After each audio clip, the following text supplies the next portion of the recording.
আলাইকুম। আমি প্রবাস থেকে মোহাম্মদ আইনাল মিয়া বলতেছি। আমার কিছু কাজের কিছু বিবরণ দিচ্ছি।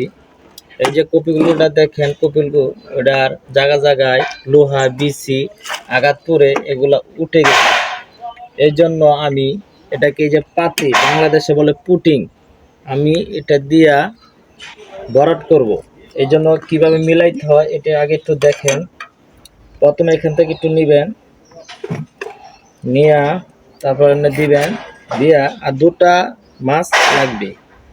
একটু আমাকে বাংলাদেশের মলমের মতো, কেউ আবার খাজিনি মলম করে শুলে দিবেন না, কিন্তু এটা দিবেন এই জায়গায় দিলে পরে এটা হাট হবে, হাট এমনি দিবেন, বেশি না অল্প দিবেন।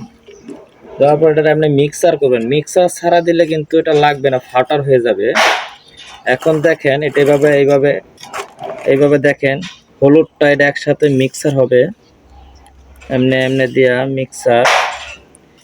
দেখছেন ভাই, আপনারা শিখেন, কিছু অভিজ্ঞতা নেন। কেউ জানেন না, এগুলো যদি শিখে বিদেশ প্রবাস আসতে পারেন, 2 টাকা কামাতে পারবেন, বউবেরি সুখে থাকবে।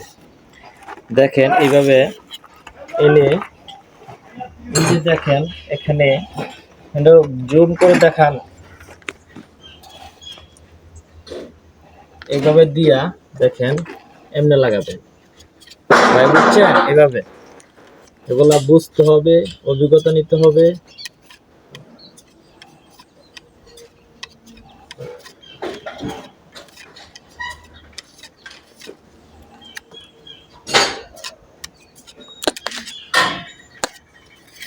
দেখছেন ভাই, এইভাবে। আসসালামু আলাইকুম।